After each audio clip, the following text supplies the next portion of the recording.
Usual हम लोग discuss करेंगे पहले कि क्या क्या है सिलेबस।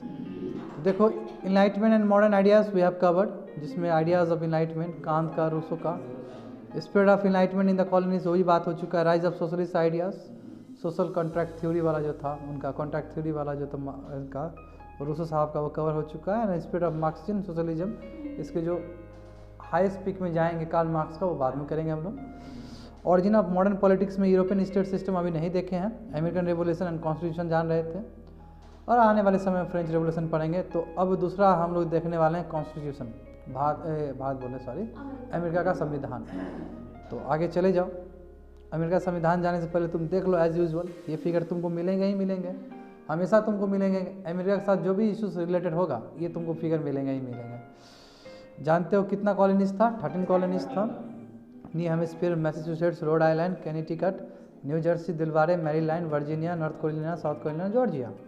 ठीक है, उसी को अलग इसमें क्या है, ऊपर नीचे मिडिल कॉलोनी, साउथर्न कॉलोनी से बताया गया है। उसके बाद देखो, अभी यूनाइटेड स्टेट्स ऑफ अमेरिका तुमको कुछ ऐसे दिख जाता है। जानना बहुत जरूरी रहता है ये सभी चीज़, समझे ना। तो जो कॉलोनी, जो 13 कॉलोनीज कैसे विख्यात होकर देखते हो, इतना फैला हुआ है। और ये आज काम आएगा, आज से भी ज़्यादा तुम्हारा कल काम आएगा नेक्स्ट में, क्योंकि जब तुम जानोगे सिविल वार के बारे में, तो पूरी तरीके से इसके बारे में जानकारी होना चाहिए तुमको। आगे बढ़ जाओ। तो देखो, ये मैं पढ़ा चुका हूँ, फिर से वही बैक लाया हूँ चीज़ों को। इसको मैं रिवाइज करके 10 मिनट में निकाल दूंगा यहाँ से, ठीक है, ताकि तुम्हारे माइंड में एक तैयार हो जाए।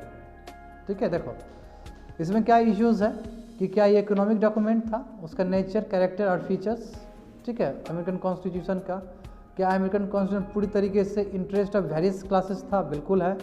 और फैक्टर्स, क्या क्या ऐसा फैक्टर्स हुआ कि जिसके अमेरिकन कॉन्स्टिट्यूशन बन गया था, यही 4 चीज़ पढ़ना है। देखो, तुमको पहले लिखा भी दिया गया है, कॉन्स्टिट्यूशन ऑफ अमेरिका क्या फ्रेम्ड हुआ था, representative of newly born states, क्योंकि कॉलोनीज से अब स्टेट बना हुआ, वो एडॉप्टेड किया गया कांग्रेस ने 13 कॉलोनीज में, फिलाडेल्फिया तुम्हारा 1787 में। यस, तो ये एक पॉलिटिकल इवोल्यूशन है, और इस संविधान ने दुनिया के बहुत सारे संविधान को इन्फ्लुएंस किया है। इसमें क्या है, रीजन्स क्या कि Lofty ideas, progressive ideas enlightenment से आ रहे थे, कहीं ना कहीं ये हेल्प किया, और कहीं ना कहीं यही बेसिस पॉइंट बने संविधान को लिखने में। क्योंकि संविधान में जो ड्राफ्टिंग जो शुरू में स्टार्ट हुआ था, उसमें खुद तुम्हारे जेफरसन साहब ने खुद ह्यूमन राइट्स, ह्यूमन फ्रीडम के बारे में लिखा था, है ना जी। अमेरिकन्स लविंग पीपल है, हमेशा जानते हो तुम, all man are equal one, ये सब लिखा चुके हैं। सेकुलरिज्म, डेमोक्रेसी, बहुत तरह का बात था। अब देखो, क्लास ऑफ इंटरेस्ट क्यों ना हो, क्योंकि देखो ये 3 क्लास ऑफ इंटरेस्ट था ही, एरिस्टोक्रेट्स वर्सेस डेमोक्रेट्स था, प्रोग्रेसिव वर्सेस कंजर्वेटिव था, फेडरल वर्सेस नॉन डेमोक्रेट था। हाँ, ये सभी चीज़ जानते हो। थॉमस जेफरसन हमेशा वो लिबरल थे, वो बोलते थे सोशल इक्वलिटी होना चाहिए। तो देखो, ये सभी चीज़ प्रोग्रेसिव आइडिया सब बता चुका हूँ। यहाँ पे देखो, जिस तरह डिबेट तुम लोग करवा दिए थे, संविधान इन्वॉल्व डिबेट हुआ तुम्हारा federal versus non federal. Federal मतलब स्टेट को भी तवज्जो देगा, नॉन फेडरल मतलब खाली यूनियन सबसे मजबूत होगा। प्रोग्रेसिव और कंजर्वेटिव, प्रोग्रेसिव में जो उसका थॉट होगा, equality, distribution of wealth, voting right मिलना चाहिए, सिस्टम ऑफ डेमोक्रेसी होना चाहिए। दूसरा बुर्जुआजी क्लास, लैंडलॉर्ड, यही लोग तो हैं जो सिविल मतलब वहाँ पे इंडिपेंडेंस भी होने नहीं दे रहे थे, बिकॉज अब ये जानते हो, बोले थे 15 से 20% लोग वाले। ठीक है, उसका डेमोक्रेट से एरिस्टोक्रेट्स बने। डेमोक्रेट्स बोलते थे कि हाँ फुल फ्लेज होना चाहिए। एरिस्टोक्रेट को लगता था कि यदि फुल फ्लेज डेमोक्रेसी आए तो ये ट्रेनिंग में कन्वर्ट हो जाएगा, और इससे संविधान बाद में क्या हुआ कि तीनों क्लास ने रोल प्ले किया और संविधान बना। शुरू का संविधान देखोगे तो कोई अच्छा संविधान नहीं था इन लोग का, वो टाइम के साथ ठीक हुआ है ना। तो एरिस्टोक्रेट्स वेर अगेंस्ट डेमोक्रेट्स, जानते हो, क्योंकि वो बिलीव करते थे कि टू मच डेमोक्रेसी दे दी जाए, ट्रेनिंग रूल हो जाएगा। बिलीवर नहीं थे ये लोग सोशल इक्वलिटी में, क्योंकि ये लोग अलग टाइप के थे, ये लोग मर्चेंट क्लास वाले लोग थे, बुर्जुआजी क्लास वाले लोग थे। फेडरलिस्ट का एम था कि इक्वल डिस्ट्रीब्यूशन ऑफ पावर होना चाहिए सेंटर और यूनियन के बीच में, वही सेंटर और स्टेट के बीच में। वही नॉन फेडरलिस्ट वाले थे, वो बोलते थे पावर यूनियन को ज़्यादा देना चाहिए। एरिस्टोक्रेट जैसे जॉन एडम है, वो बोलते थे कि ना वेल्दी क्लास को प्रोटेक्ट होना चाहिए एब्सोल्यूट मोनार्की से भी और एक्सेस डेमोक्रेसी से भी, क्योंकि एक्सेस डेमोक्रेसी में यदि अनइक्वल डिस्ट्रीब्यूशन हो गया वेल्थ का, तो फिर बात उठेगा, जैसे कि आज के एडिटोरियल्स में उठ रहा था। आर गेटिंग मी, ये सभी चीज़ है। उसके बाद सभी चीज़ ने कंट्रीब्यूट किया, मगर जो बोलोगे डेमोक्रेसी और मास पार्टिसिपेशन फिर भी इग्नोर था। इकोनॉमिक इंटरप्रिटेशन भी करते हैं, चार्ल्स बीएड अपनी किताब में बोले हैं इस चीज़ के बारे में कि इकोनॉमिक इंटरप्रिटेशन है संविधान का, यानी कि संविधान जो बना है पूरी तरीके से इकोनॉमिक डॉक्यूमेंट ही बना है। ठीक है, लिबर्टी इक्वलिटी रहा ही नहीं, नाम के लिए है। लैंडलॉर्ड और बुर्जुआजी क्लास को फेवर किया गया है, याद आ रहा है कोमल? महिलाएं, स्लेव्स, वर्किंग क्लास पे आप ध्यान ही नहीं दिए हैं संविधान लिखते वक्त। बस आपने बुर्जुआइज क्लास, लैंड आउट को ध्यान में रखा है। प्रॉपर्टी लेस क्लासेस जो है उसको आप संविधान में दिए ही नहीं जगह। तो इसलिए हम इस तथ्य के आधार पे बोल सकते हैं कि अमेरिका का जो संविधान है वो इकोनॉमिक डॉक्यूमेंट है। ऑप्शन ख़त्म कर दिए हैं, समझिए बात को, यानी कि इतना जल्दी हो गया बात, क्योंकि पता है तुम लोग को। अब यहाँ से फिर नूनू बाबू वाला कंसेप्ट चलेगा, ठीक है, आराम से बिना हड़बड़ाए हुए। देखो आई होप जितना ही बताएं ये सभी चीज़ तुमको समझ में आएगा कि किस परिप्रेक्ष्य में, किस कॉन्टेक्स्ट में बोला गया है ये सब चीज़।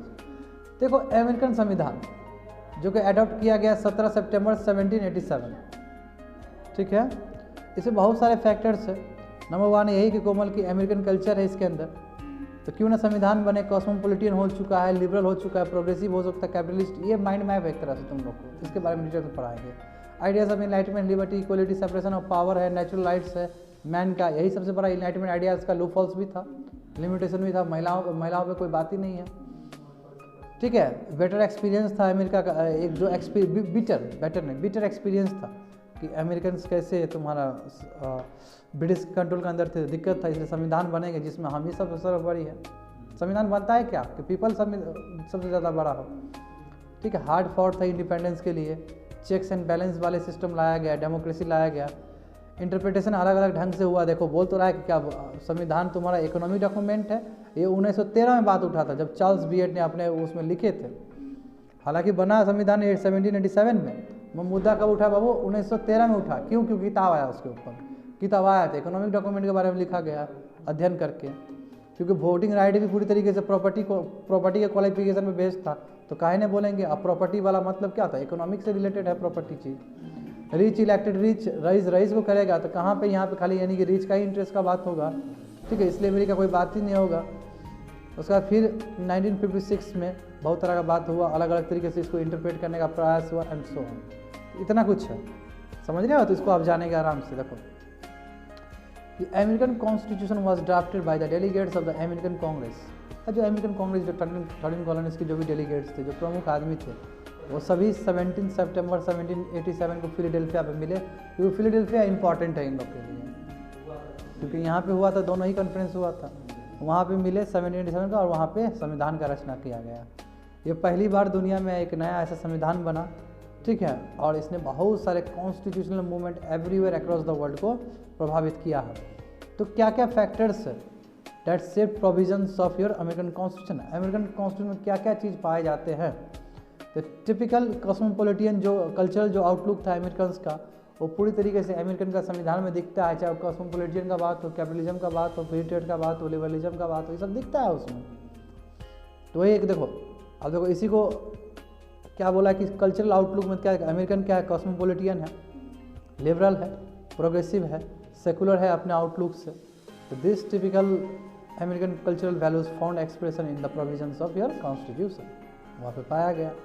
आइडियाज ऑफ इनलाइटमेंट गजब रहेगा उसमें अमेरिकन संविधान में, वही liberty, equality, separation of power, democracy, natural rights में सभी चीज़ आ जाएंगे, जो बता चुके हैं तुम लोग को। बिटर अनुभव रहा है अमेरिकन का ब्रिटिश रूल के अंदर, कहीं ना कहीं यही पुश किया कि रिपब्लिकिज्म की तरफ मूव करो, क्योंकि यदि मोनार्क भी कॉन्स्टिट्यूशनल मोनार्क है तो वो भी कहीं ना कहीं मनमानी कर सकता है। तो रिपब्लिकनिज्म होना चाहिए। रिपब्लिकनिज्म मतलब क्या है कि जनता खुद चुन के जाएगा, कोई भी जनता ऐसे नहीं हेरिडेटरी नहीं हो सकता है, वो चुन के ही जाएगा, चाहे वो प्रेसिडेंट हो, चाहे वाइस प्रेसिडेंट हो, चाहे प्राइम मिनिस्टर, जो भी चीज़ हो। समझ रहे हो बात को ना? तो मोनार्कियल ब्रिटिश गवर्नमेंट ये कहीं ना कहीं ये जो अमेरिकन पीपल का जो इच्छा और आकांक्षा था, एस्पिरेशन, उसको फुलफिल नहीं कर पाए। इसलिए जो संविधान जो रचयिता थे अमेरिकन कॉन्स्टिट्यूशन का, अमेरिका के जो संविधान का, उसने क्या बोला कि रिपब्लिकन फॉर्म ऑफ गवर्नमेंट ही हम करेंगे, यहाँ पे कोई भी हेरिडेटरी नहीं रहेगा, सब चुन के जाएंगे। तो hard struggle of American for independence, कितना मेहनत किए हैं ये लोग, लड़े हैं, फिर हारे हैं 2 बार, फिर सरटोगा का बैटल हुआ है, बहुत तरह का हुआ है। तो कहीं ना कहीं ये चीज़ तो होता है, हमारे भारत में संविधान में भी ये पाया जाता है 1935 का, और भी बहुत सारा है कि हमने सेकुलरिज्म पे बात किया, हमने इंडिपेंडेंस ऑफ जुडिशियल सिस्टम पे बात किया। तो वो हमारा जो प्रयास है, जो मूवमेंट होता है, जैसे इंडियन नेशनल मूवमेंट हुआ, तो वो सभी चीज़ संविधान में पाया जाता है। प्रियम्बल का बात कर लो, प्रियम्बल खुद हमारा ऑब्जेक्टिव रेजोल्यूशन का पार्ट है, जो कि 1926 में हमारा लाया गया था। तो वो चीज़ तो तुम्हारा जो चिंतन मंथन जो तपस्या है वो सब संविधान में दिखेगा ही दिखेगा। तो ऑन द सिमिलर लाइन जो हार्ड स्ट्रगल किया है अमेरिकन ने अपने स्ट्रगल अपने इंडिपेंडेंस के लिए, वो सभी चीज़ अमेरिका के संविधान में पाए जाते हैं। देखो कैसे, तो देखो उसको कह रहा है वहाँ पे कि स्ट्रगल इतना एब्सोल्यूट आपने अबाउट 8 साल तक आपने फाइट किया। हाँ, अमेरिका किसी तरह भी लूज़ नहीं करना चाहता था, इसलिए वो चेक एंड बैलेंस का सिस्टम लेके आया, ताकि अमेरिकन, क्योंकि चेक और बैलेंस नहीं करोगे तो फिर वही बात हो जाएगा, फिर सत्ता एक हाथ में चला जाएगा तो फिर दिक्कत आ जाएगा, इसलिए चेक और बैलेंस। इसलिए यहाँ 3 सिस्टम मेंटेस्क्यू के ऊपर जो तुम्हारा लेजिस्लेटिव, एग्जीक्यूटिव और जुडिशरी वाला बात आता है। इंटरप्रिटेशन बाबू, तो इंटरप्रिटेशन कैसे कैसे कर सकते हो अमेरिकन कॉन्स्टिट्यूशन का। The issue of interpretation of American constitution emerge in 1913 when the American scholar Charles A. Beard published his doctoral thesis titled as an economic interpretation of American Constitution। 1913 में जब American scholar एक Charles ए beard जो थे, इन्होंने अपना doctorate यानी कि जब पीएचडी कर रहे थे तो इन्होंने एक थीसिस दिया, और थीसिस का नाम ही टाइटल क्या था, economic interpretation of American constitution. इसलिए वर्ल्ड का कैच हो गया, वर्ल्ड का अटेंशन वहाँ चला गया और बहुत सुर्खियाँ बटोरा इनका thesis। In this thesis, Charles Beard emphasized that American Constitution was nothing but a coup of property class to safeguard their economic interests because it was adopted by the rich for the benefit of the rich only। देखो बोल तो रहा है, ये बोला एक कूप है यानी कि आक्रमण है प्रॉपर्टी वाले क्लास वाले लोग का, और उसमें पूरी तरीके से उसके इंटरेस्ट को रखा गया है अमेरिकन संविधान में, ठीक है। और उसमें सभी चीज़ रिच के लिए ही था, गरीब के लिए कहीं कोई बात नहीं है। कैसे बोले, देखो बियर्ड एम्फोसिस क्या बोलते हैं कि जितने भी अमेरिकन कांग्रेस के डेलीगेट्स थे वो संविधान बना है, वो elected by those voter who receive there voting rights, उससे इलेक्ट हुए थे, उस वोटर से इलेक्ट हुए थे जो कि प्रॉपर्टी क्वालिफिकेशन के हिसाब से उसको वोटिंग सिस्टम मिला था। यानी कि मेरे पास प्रॉपर्टी है तो हमको फ्रेंचाइजी करने का मिल गया, वोटिंग देने का, अब वो चुनाव करेगा। इसका मतलब क्या है कि रिच आदमी कर रहा है, रिच आदमी अपने इंटरेस्ट के लिए करेगा। वही बोला है कि 3/4 जो एलिजिबल वोटर्स थे वो तो डिस्क्वालीफाइड थे, बहुत सारे ग्राउंड्स थे। जब तुम्हारा डेलीगेट, जब इलेक्शन हो रहा था कि अमेरिकन कांग्रेस से कौन से डेलीगेट पहुंचेंगे जो संविधान का निर्माता बनेंगे, ये लोग मेकर्स बनेंगे, उस समय 3/4 जो कि इंपॉर्टेंट तबका था वो तो था ही नहीं वहाँ, क्योंकि प्रॉपर्टी के क्वालिफिकेशन पे सभी डिस्क्वालीफाई हो गए। Are getting me? तो राइट टू प्रॉपर्टी तो एक डिक्लेयर था, वो फंडामेंटल और इनवैल्यूएबल राइट ऑफ अमेरिकन संविधान, यानी कि राइट टू प्रॉपर्टी होगा ही होगा, आपके पास जो है वो रहेगा, आपको कोई नहीं ले सकता है, ये तो इनवैल्यूएबल है, मतलब यानी कि कोई भी चुरा नहीं सकता उस राइट को। और कहीं ना कहीं ये प्रोविजन खाली रिची को फायदा हुआ, गरीब आदमी के पास नहीं तो वोटिंग राइट नहीं है, चुपचाप बैठे रहो, ठीक है। अमेरिकन संविधान ने कहीं स्लेवरी को हटाने का भी बात नहीं किया। इनफैक्ट जो डेलीगेट्स थे अमेरिकन कांग्रेस से वो तो बोले कि और claim to be a champion of equality, बस चैम्पियन ऑफ इक्वलिटी अपने आप को बता रहे हैं, मगर आप ठीक से देखिएगा संविधान जो बना था जिस सर्कमस्टेंसेस में, जिस परिवेश में, वहाँ कहीं पे भी इक्वलिटी और स्लेवरी का बात नहीं है। समझ में आ रहा है तुमको? समझ में आ रहा है तुमको ना? 25 आउट ऑफ 55 डेलीगेट जो अमेरिकन कांग्रेस में, जो बाबू 55 में जो 25 थे वो तो खुद स्लेव ओनर्स थे, तो ये क्या स्लेव को बंद करने का बात करेंगे? समझ रहे हो? ये term slave was not use in a provision, यानी कि स्लेव वाला शब्द तक अमेरिकन संविधान में नहीं आया है, but the term non free man use in constitution, non free man का यूज़ है, नॉन फ्री यानी जो आदमी फ्री नहीं है, और उसको स्लेवी बोला गया है। जो बोलने का तरीका है ना, जैसे स्ट्राइक को बोलते हैं डेमोक्रेटिक प्रोटेस्ट बोलते हैं, स्ट्राइक वर्ड तुम्हारा गैर संवैधानिक है, तो बात तो मीनिंग तो वही है। आप स्लेव वहाँ पे नहीं लिखिए, मगर नॉन फ्री मैन के बारे में है, मगर उसके लिए आपने क्या दिया है, तो ऐसा भी कुछ नहीं है। इसलिए हम कह सकते हैं कि इकोनॉमिक इंटरप्रिटेशन यानी कि इकोनॉमिक डॉक्यूमेंट है अमेरिका का संविधान। जो मोस्ट डेलिकेट्स है अमेरिकन कॉन्स्टिट्यूशन का, वो तो खुद लैंडलॉर्ड है, बड़े रिच मैन्स हैं, हाँ बड़े बड़े रिच मर्चेंट्स हैं, और कोई भी सिंगल डेलीगेट नहीं है जो कॉमन सेक्शन ऑफ पॉपुलेशन से बिलोंग हो। तो काहे common people of common population के इंटरेस्ट पर बात करेगा, वो सभी रिच तबके से आया हुआ है। जो व्यूज़ है तुम्हारा चार्ल्स बियर्ड पे ना, जो कि अपना थीसिस लेके आ रहे हैं, about American constitution being an economic domain was widely accepted for decades by scholar, ठीक है, बहुत सारे लोग तो इसको एक लंबा समय से चल रहा है, मगर फिर क्या हुआ, जो चार्ल्स बियर्ड ने जो 1913 में जो पेंडुलम बॉक्स खोल दिया तो लोगों को सच में ही लगने लगा कि नहीं ये इकोनॉमिक डॉक्यूमेंट है। मगर 1950 में क्या हुआ कि रॉबर्ट ई ब्राउन और तुम्हारा जो मैकडोनल्ड था, ये दो स्कॉलर आए, इसने चैलेंज कर दिया कि नहीं ऐसा नहीं है, क्योंकि ऐसे ही होता है, चैलेंज किया आता है थीसिस से। तो this scholar highlighted at non economic provisions of, यानी कि नहीं ऐसा नहीं खाली इकोनॉमिक ही डॉक्यूमेंट नहीं बोल सकता, ऐसा बहुत सारा चीज़ पाए गए थे जिसके हिसाब से आप कह सकते कि नहीं ये इकोनॉमिक डॉक्यूमेंट ही केवल नहीं था। देखो, और consider were no less important than its economic provision, और भी बहुत था, जैसे some of the important non economic provisions क्या था, फ्रीडम ऑफ रिलीजन का बात तो था ही उसमें, ये बात की, राइट टू वोट तो था ही, आखिर राइट टू वोट था, फंडामेंटल राइट तो था ही हर एक अमेरिकन सिटीजन के लिए, भले ही स्लेव्स के लिए ना हो, इक्वलिटी का तो बात था ही, इंडिपेंडेंट एंड सुप्रीम जुडिशरी का बात था ही, आप खाली इकोनॉमिक डॉक्यूमेंट बोल रहे हो, ये सब चीज़ तो प्रेजेंट था ही, रीजन प्रेजेंट था, वोट प्रेजेंट था, फंडामेंटल राइट प्रेजेंट था, इक्वलिटी था, इंडिपेंडेंट सुप्रीम जुडिशरी था, तो आप खाली कैसे कह सकते थे इकोनॉमिक डॉक्यूमेंट ही था। Good arguments.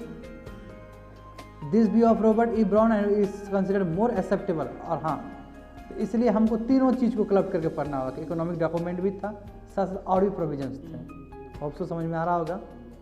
तो एसेंशियल जो फीचर्स और कैरेक्टरिस्टिक्स तुम्हारा अमेरिकन कॉन्स्टिट्यूशन में रहा है, ये एक रिटन कॉन्स्टिट्यूशन है, डेमोक्रेटिक नेचर है, ये कहीं ना कहीं प्रेसिडेंशियल फॉर्म ऑफ गवर्नमेंट में बनने में हेल्प किया है, संविधान फेडरल इनका नेचर था क्योंकि स्टेट को भी उतना ही अधिकार है, सेकुलर आउटलुक है, ये कैपिटलिज्म पर पूरा बेस्ड है, फ्री मार्केट वाला बेस्ड है बाबू, ये डुअल सिटीजनशिप है, डुअल सिटीजन समझते हो, अनलाइक इंडिया में क्या है कि भारत का तुमको नागरिक मिलता है, वहाँ पे तुम्हारा स्टेट का भी अधिकार मिलता है, साथ साथ एज अ नेशन का भी मिलता है, वहाँ डुअल सिटीजनशिप होता है, जैसे मैसेच्यूसेट्स का भी मिलेगा हमको सिटीजन एज अ होल, तुम्हारा यूएस का भी मिलेगा, समझे, इस तरह चलता है वहाँ पे। American constitution of US along with respective states, वही कैसे, क्योंकि डुअल सिटीजन क्या है कि यूएस का भी अपना रेस्पेक्टिव स्टेट का भी मिलेगा, एज अ होल भी मिलेगा, वही बोले। American is based on idea of judicial supremacy, पूरी तरीके से जुडिशियल सुप्रीमेसी, वहाँ का जुडिशियल सिस्टम बहुत सुप्रीम है। American constitution is what judiciary says, वो ऐसा है कि जुडिशरी जो बोल दिया, क्योंकि न्यायाधीश तो होना चाहिए ना ऊपर लेवल पे। रिपब्लिकन नेचर है संविधान में, ठीक है, संविधान बेस्ड है चेक्स एंड बैलेंस पे, तभी तो जुडिशरी को इतना आप तवज्जो दे रहे हो। पावर्स जो तुम्हारा वेरियस ऑर्गन्स में वो डिवाइडेड ऐसा है कि कोई भी ऑर्गन डेस्पोटिक ना बने, डेस्पोटिक मतलब क्या, अपने हिसाब से काम ना करे, हमेशा चेक एंड बैलेंस होना ही चाहिए। और उसके बाद देखो 11 देखो कि अमेरिकन कॉन्स्टिट्यूशन इगैलिटेरियन है, यानी कि इक्वलिटी का बात है, क्यों ना बात हो, क्योंकि उसमें रूल ऑफ लॉ का बात है, यानी कि लॉ सुप्रीम है, इक्वल प्रोटेक्शन ऑफ लॉ का बात है, यानी कि लॉ सुप्रीम है। बताऊंगा इक्वल प्रोटेक्शन ऑफ लॉ जब पॉलिटी में बात करूंगा। देखो आ तो गया ये doctrine of equal protection of law. देखो इक्वल प्रोटेक्शन ऑफ लॉ का मतलब क्या होता है मैं बता ही देता हूँ जब आ गया जी। देखो rule of law and equal protection of law दोनों लॉ के कॉन्टेक्स्ट में आता है। देखो हमारा जो, देखो समझो बात समझो, हमारा जो आर्टिकल 13 है भारत का संविधान का, उसमें भी रूल ऑफ लॉ का बात किया गया है, और यही आर्टिकल क्लॉज 2 के हिसाब से कोई भी लॉ को नल एंड वॉइड करते हैं यदि भारत के संविधान से वो मैच नहीं करता है। यदि कोई भी फंडामेंटल राइट्स के अगेंस्ट कोई भी लॉ बनता है तो नल एंड वॉइड तुम्हारा सुप्रीम कोर्ट का कर सकता है, सुप्रीम कोर्ट कर सकता है उस पर। देखो हमारे कंट्री में बहुत दिन से तुम्हारा रूल ऑफ लॉ चला, रूल ऑफ लॉ चला, मगर ऐसा बहुत सारा सिचुएशन आया जहाँ पे लॉ ही गलत हो जाता था। तो कभी कभी लॉ भी गलत हो जाता है, तो उस समय एक नया डॉक्ट्रिन आता है जिसको बोलते हैं इक्वल प्रोटेक्शन ऑफ लॉ, जो कि अमेरिका के संविधान से लिया गया है हमारे इंडिया के संविधान में। तो हमारे संविधान में दो ब्लेंडिंग है, रूल ऑफ लॉ भी है और इक्वल प्रोटेक्शन ऑफ लॉ भी है। इसका मतलब ये कि लॉ ऐसा भी ना हो कि जस्टिस नहीं मिले। कभी कभी देखो सेक्शन 377 होमोसेक्सुअलिटी, उसके हिसाब से तो मेल और मेल साथ में रहता है और सेक्सुअल इंटरकोर्स करता है तो गलत है लॉ के हिसाब से सेक्शन 377। आज के परिवेश में वो चेंज हो चुका है, यानी कि लॉ भी गलत हो सकता है आपको जस्टिस देने में। तो उस समय हम सर्कमस्टेंसेस को देखेंगे ना बल्कि लॉ देखेंगे, यानी कि लॉ से भी ज़्यादा तुम्हारा जो कंडीशंस है, कंडीशन को भी देखा जाएगा। That is called your equal protection of law, यानी कि सर्कमस्टेंसेस के हिसाब से भी देखेंगे लॉ कितना जस्टिफाइड है। That is called justified law भी कह सकते हो, यानी कि हर एक चीज़ लॉ के सामने में इक्वल है। Number 1 that is a rule of law, that is supremacy of law. दूसरा इक्वल प्रोटेक्शन ऑफ लॉ जो कि अमेरिकन कॉन्स्टिट्यूशन से लिया गया है, इंडियन कॉन्स्टिट्यूशन में भी। इसका मतलब है कि जस्टिफाइड लॉ भी जस्टिफाइड होना चाहिए सर्कमस्टेंसेस के हिसाब से। वही सेक्शन 377 नल एंड वॉइड किया कि नहीं किया, उसको समझ गए ना। तो वही बोल रहा है कि it follows the doctrine of equal protection of law. I hope समझ में आ गया होगा। तो उसके बाद रिजिड अमेंडमेंट प्रोसेस है, इतना आसान नहीं है। अमेरिका के संविधान में संशोधन करना इतना आसान नहीं है बाबू, एक बहुत जटिल प्रोसेस है। और संविधान can be amended only with the approval of state, it states के अप्रूवल से ही हो सकता है, क्योंकि फेडरल स्ट्रक्चर है, सिंपल सी बात है। तो क्वेश्चन जो पूछे गए हैं अभी तक, ठीक है, ख़त्म कर दिए हैं जी, समझ गए ना, ख़त्म कर दिए। जो क्वेश्चन क्या पूछेंगे देखो, discuss the factors that work in drafting of American constitution, क्या क्या फैक्टर्स रहे हैं जो हेल्प किए हैं अमेरिकन संविधान बनने में। तो जानते हो कि बहुत सारा तुम्हारा है अभी जो बताए थे, ये सब पूछा गया है सिविल सर्विस में ऑप्शनल में। Throw light on factors that shape the provision of American constitution, same है, सेम क्वेश्चन अलग अलग तरीके से रिपीट होता है अलग अलग साल। Do you agree with Charles Beard that the American constitution is just an economic document, क्या है, तो बोलो कि ऐसा नहीं है, क्योंकि बाद में स्कॉलर्स आए जो कि चैलेंज किए इस बात को। तो explain the main features of the American constitution, American constitution का मेन फीचर्स बताओ, है ना, वही अमेरिकन फेडरल गवर्नमेंट है एंड सो ऑन। लाइट तुम थ्रो करो एसेंशियल फीचर्स अमेरिकन फेडरल, वही चीज़ सेम देखो अलग अलग ढंग से पूछा जा रहा है। How far is it correct to say that every features of American constitution was ultimately of British origin, कितना बात सही होगा कहना कि जितने भी अमेरिकन कॉन्स्टिट्यूशन में बने हैं सब ब्रिटिश ऑरिजिन है या इंग्लिश ऑरिजिन है। तो जाहिर सी बात है बहुत सारा है, क्योंकि इनलाइटमेंट वाला जो आइडियाज़ है सब तो ब्रिटिश से दिया गया है, सेपरेशन ऑफ पावर का बात है ना, मगर बहुत सारा चीज़ का अपना इंडिजिनियस भी है common, equal protection of law अपना है उसका, है ना, बहुत सारा चीज़ इसका इंडिजिनियस है, यानी कि कॉन्स्टिट्यूशनल मोनार्क नहीं होना भी वो भी इंडिजिनियस है, रिपब्लिकन फॉर्म ऑफ गवर्नमेंट वो अपना उसका इंडिजिनियस है। तो हम ये नहीं कह सकते कि टोटली उसका है, अधिकतर है। प्रेजेंट में देखो अब बोला कि प्रेजेंट क्रिटिकल यानी कंपैरेटिव अकाउंट, आप देखो अभी कैसे कह सकते हो, देखो तुम लोग कि अभी इसके लिए हम यहाँ पे हिंट दिए हैं कि आ जाओ जल्दी से, उसके लिए हिंट है कि ब्रिटिश कॉन्स्टिट्यूशनलिज्म, ठीक है, अभी तुम कंपेयर करो कि अभी जो अमेरिका का संविधान है और तुम्हारा ब्रिटिश का संविधान है, दोनों में क्या गैप है। देखो ब्रिटिश कॉन्स्टिट्यूशनलिज्म क्या है, यूनियन टाइप है, जहाँ पे यूनियन है हेड, वहाँ पे क्या है तुम्हारा, वहाँ पे नहीं है ऐसा। तो ये तुम्हारा ब्रिटिश कॉन्स्टिट्यूशन में है, तुम्हारा वहाँ पे सेकुलर का बात है, कैपिटलिज्म वहाँ पे भी है, वहाँ सिंगल सिटीजनशिप का बात है, वहाँ पे देखो पार्लियामेंट्री सुप्रीमेसी है, चेक्स एंड बैलेंस वहाँ पे भी है। और देखो यदि मैं संविधान का बात करूँ तो नॉन रिटन संविधान है, वहाँ पे डेमोक्रेटिक है, पार्लियामेंट्री फॉर्म ऑफ गवर्नमेंट है, मोनार्कियल है अभी भी स्टिल, इगैलिटरियन आउटलुक है, rule of law equality before law है, नो रिजिड अमेंडमेंट आने प्रोसेस आराम से कर सकते क्योंकि पार्लियामेंट सर्वोपरि है यूके में। अब इसका ठीक उल्टा तुम्हारा है, अभी मैं इसका ठीक तुमको अमेरिका का बताऊं तो यूनियन टाइप नहीं हो, फेडरल टाइप है, देखते जाओ सब चेंज हो जाएगा। ये नॉन रिटन कॉन्स्टिट्यूशन है, वो रिटन कॉन्स्टिट्यूशन है, सेकुलर बिल्कुल है, कैपिटलिज्म बिल्कुल है, डुअल सिटीजनशिप वाला है, पार्लियामेंट्री डेमोक्रेसी है, मगर साथ साथ उतना ही तगड़ा तुम्हारा जुडिशरी सुप्रीमेसी है वहाँ पे, बात समझ, चेक्स एंड बैलेंस बिल्कुल है, इगैलिटरियन है, मोनार्की कहीं दूर दूर तक बात नहीं है, डेमोक्रेटिक है, ठीक है, रूल ऑफ लॉ तो है ही, साथ साथ इक्वल प्रोटेक्शन ऑफ लॉ भी है वहाँ पे, और वहाँ पे रिजिड अमेंडमेंट प्रोसेस है। That is the end of today's class, बता चुके हैं।